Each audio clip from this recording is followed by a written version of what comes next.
telling people what your man has, and somebody's going to try to find out for themselves. Now, you heard that here first. So don't talk about it. Men, nothing is more bitchy than a man who talks about sex with his mate. I don't like it. And I don't think any other woman likes it. Just don't kiss and tell. That's all I have to say about that. That's like birds and bees 101. Do not kiss and tell about any of your sexual experiences unless you all break up. And then everything is fair game.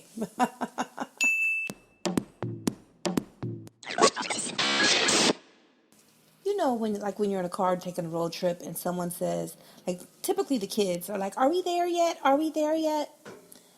This is going to be applicable to the sexual aspect of that. Guys, and even girls, stop asking, are we there yet? Meaning, did you come? Did you come? Did you come? Just be quiet. Unless there's some other noise-making situations involved. But other than that, just be quiet. Otherwise, there is too much pressure to get to the quote-unquote there. Like, let me get there. Stop asking me. Stop talking. Allow me to get to where it is that you want me to get to by just shutting the fuck up. Like, stop talking. Just keep moving. Keep the motion right. And then you will know when I get there. Like, don't put too much pressure on me. This is supposed to be a stress-relieving activity. You know what I mean? Stop asking me. I'll let you know. And more importantly, you will know when I'm there.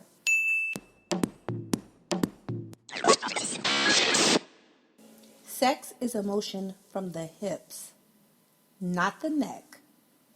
Now, I'm not sure who needed to hear that, but if your neck is moving more than your hips, just know she's faking.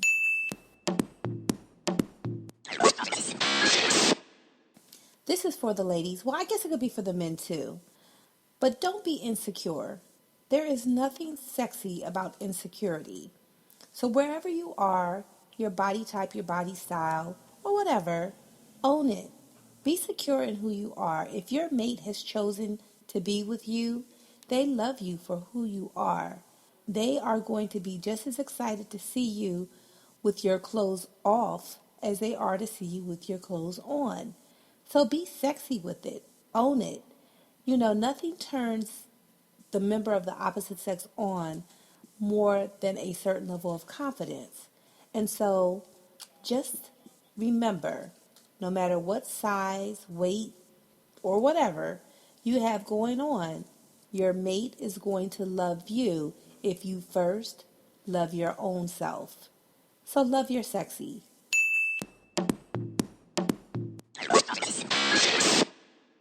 It's okay to name call if that's okay with your partner. So you might want to call her a dirty whore and pull her hair, throw her up against the wall, and I just had a chill. Anyway, if you want to do that, you can, but make sure first that it's okay with her. You know, that's a discussion you might want to have beforehand. You don't want to get in the middle of something and then call her a dirty whore, and then, next thing you know, it's a buzzkill. I mean, I'm just saying. I'm not saying, but I'm just saying. Might be a discussion you want to have beforehand.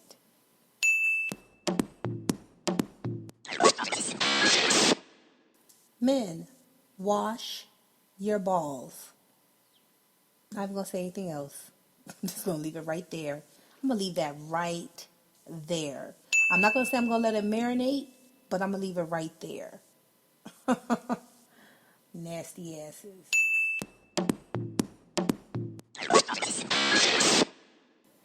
There's a lot of gray area in sex. There's a lot of gray areas, I should say. Sex is not just black and white. And I'll give you an example. When I meet, or I'm in a new relationship, because I just don't want to say when I meet these guys, because everybody doesn't get, sex. But when I'm in a new relationship, I try to explain to guys that for me, oral sex, I can take it or leave it.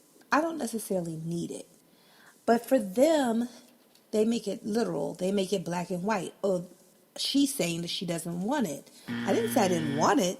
I just said I can take it or leave it. It's just not that important to me. At least least not every time.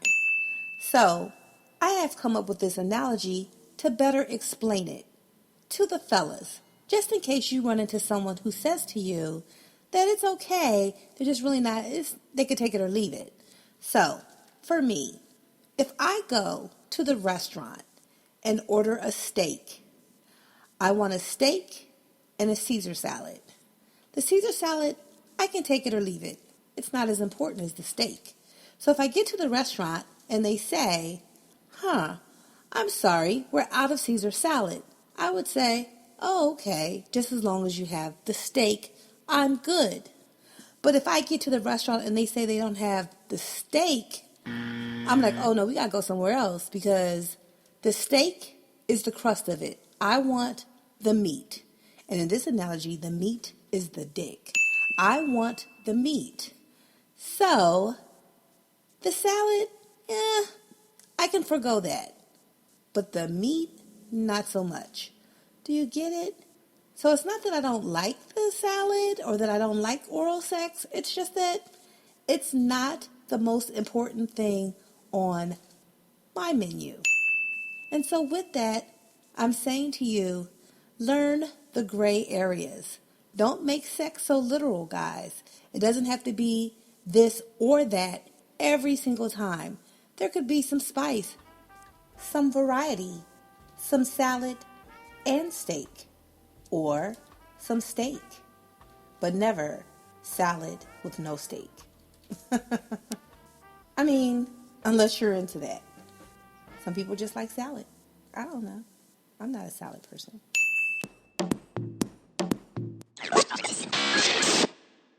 Not that this should have to be said, but ladies, sometimes you need to be the initiator. Make your man feel sexy. Come on to him. Show him that you think that he is the best kept secret, that he is the cat's meow. Meow.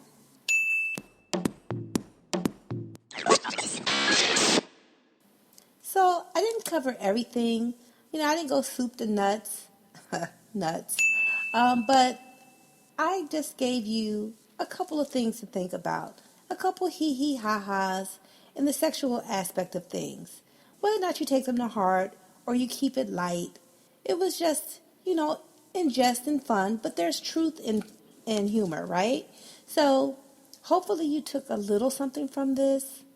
I wasn't expecting you to take a lot, but guys know, and girls know, that sex is what you make it. And hopefully what you're making it is a whole lot of fun.